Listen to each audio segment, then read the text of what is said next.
Assalamualaikum warahmatullahi wabarakatuh. Nama saya Sinta Revdina, NIM 18230047, tugas seminar akuntansi. Di sini saya ingin membacakan pelaporan keuangan untuk pembangunan berkelanjutan, wawasan kritis ke dalam implementasi IFRS di Uni Eropa.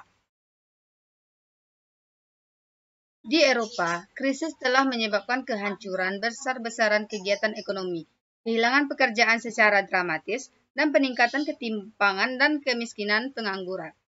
Seperti pengangguran, terutama di kalangan kaum muda, telah mencapai tingkat yang belum pernah terjadi sebelumnya, dan keadaan kesejahteraan telah dibatasi oleh pertumbuhan yang rendah dan publik yang keuangan membengkak, misalnya Pianta 2015. Kerapuhan yang ditunjukkan oleh kapitalisme laissez-faire telah menimbulkan perdebatan luas tentang perlunya cara-cara alternatif dalam berbisnis. Hal ini juga ditetapkan dalam literatur bahwa global yang di krisis keuangan disebabkan oleh ketersediaan kredit mudah, pendek, termis, dan risiko yang berlebihan mengambil di finansial pasar yang menyebabkan perilaku spekulatif pertumbuhan, gelembung, driven, dan ketidakseimbangan. Kebijakan Eropa untuk pembangunan berkelanjutan. Kebijakan industri adalah salah satu kompetensi Uni Eropa atau Treaty on the Foundation of the European Union dan salah satu cara penting untuk mencapai pembangunan berkelanjutan. Secara konsisten, dari waktu ke waktu, Komisi Eropa telah mengadopsi sejumlah inisiatif untuk mendukung investasi industri dan infrastruktur. Beberapa di antaranya, seperti dana Eropa untuk investasi strategis, memberikan dukungan untuk perusahaan industri investasi. Peraturan Eropa lain dengan spesifikasi ditargetkan pada menggantikan dalam kutip kotor teknologi dengan bersih. Orang yang dideknifikan struktural dan investasi dana yang tersedia untuk perusahaan-perusahaan.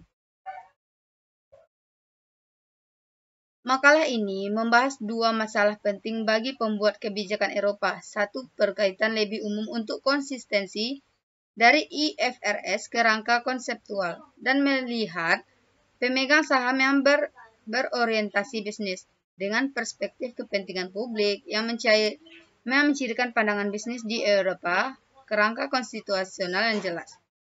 Kepentingan publik mencakup keberlanjutan ekonomi, sosial, dan lingkungan. Karena kerangka konseptual mendorong seluruh proses penetapan standar, makalah ini menyoroti bahwa Uni Eropa, prinsip-prinsip pendirian ditetapkan dalam Perjanjian Lisbon memberikan suatu entitas pandangan firm daripada pendekatan pemegang saham dengan dasar hukum yang kuat, yang melampaui perspektif akademik sederhana, sehingga menyebabkan cukup hukum ketidakpastian tentang kerangka Dewan Standar Akuntansi Internasional atau IASB. Isu penting lainnya mengacu lebih secara khusus dengan kemampuan akuntansi, nilai wajar untuk mendukung Uni Eropa, tujuan pembangunan berkelanjutan.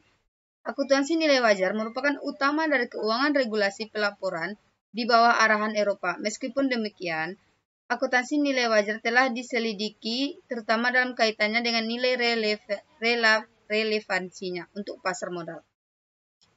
Makalah ini sebagai gantinya nilai investigasi adil akuntansi dari diferensi perspektif dengan mempertimbangkannya efektivitas pada ekonomi real dan keberlanjutan.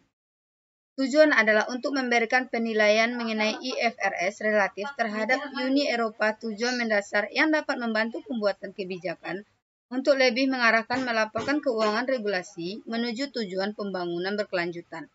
Dalam menanggulangi masalah ini, makalah ini berfokus kepada sektor industri yang mendominasi perekonomian Uni Eropa, dan untuk alasan ini adalah utama dari Eropa Komisi inisiatif untuk meningkatkan investasi dalam ekonomi real.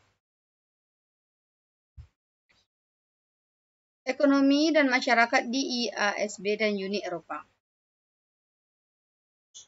Salah satu langkah penting dalam membahas konsistensi IFRS dengan Uni Eropa, tujuan pembangunan berkelanjutan membutuhkan pembandingan pandangan bisnis yang mendasari IFRS.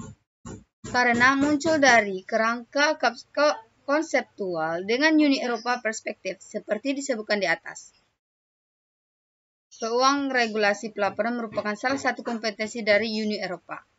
Dan pada kenyataannya, Peraturan Eropa 1606/2002 diamanatkan IFRS di Uni Eropa.